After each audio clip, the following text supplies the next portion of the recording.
अस्सलाम वालेकुम जनाब।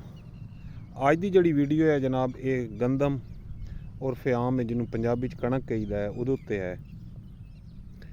तो मैं एक बड़ी मतलब मार्केट के अंदर एक जानी जी कैफियत महसूस की है।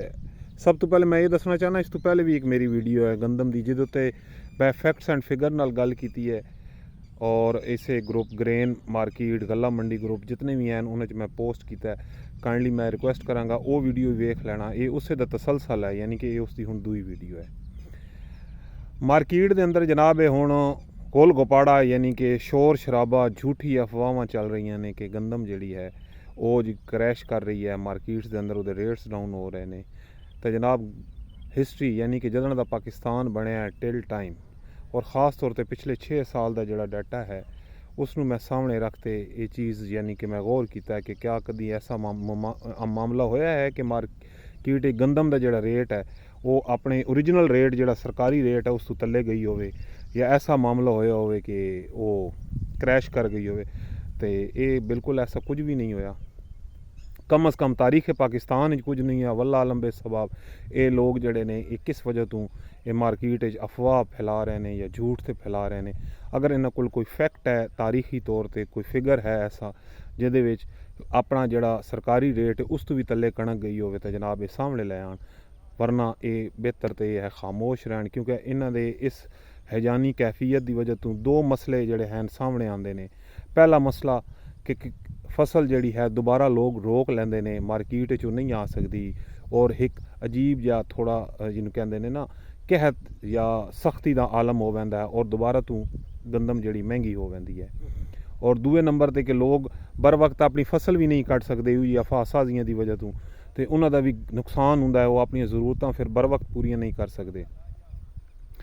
हुण गल ये की जाए कि जनाब गंदम जड़ी है वो क्या पैराशूट ला ते आसमान की तरफ जाएगी जिमें सरयों छोला गुआरा या बाकी फसलां जिहदे चावल भी है धान, क्या उसकी तरह इनू कोई पैराशूट लगेगा? तो मेरा जड़ा अपना है नज़रिया है गंदम जड़ी है ये कोई पैराशूट फसल नहीं है। हाँ एक गल है किंग फसल बादशाह फसल है जिहदे बारे मैं ये कहांगा कि एक ऐसी फसल है कि जी कभी किसी ने डबोंदी नहीं है।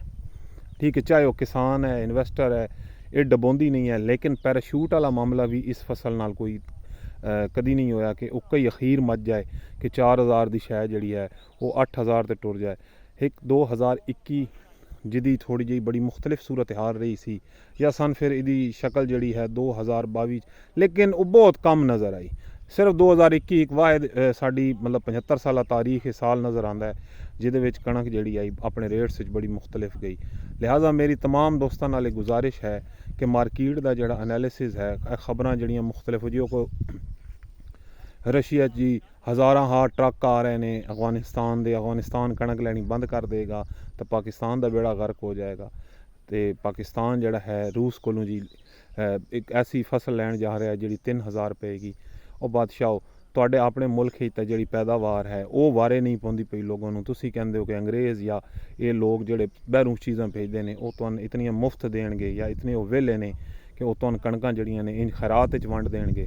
तो ऐसा कोई मामला नहीं होंदा। बराए मेहरबानी झूठ अफवाह या ऐसी खबर जड़ी दा कोई सिर होवे ना पैर फैलाण तो जड़ा है ना जी कोशिश कीती करो रुको। कोई बेहतर ये होंदा है कि जड़ा चीज़ बिल्कुल अथेंटिक होंदी है बेहतर होंदी है वो आवाम तक पहुँचाई जाए जिहदे न सिर्फ गाहक का भी फायदा होवे बल्कि कोई इन्वेस्टर है फार्मर है तो सारिਆਂ ਦਾ ये जड़ा है ना जी फायदा होवे।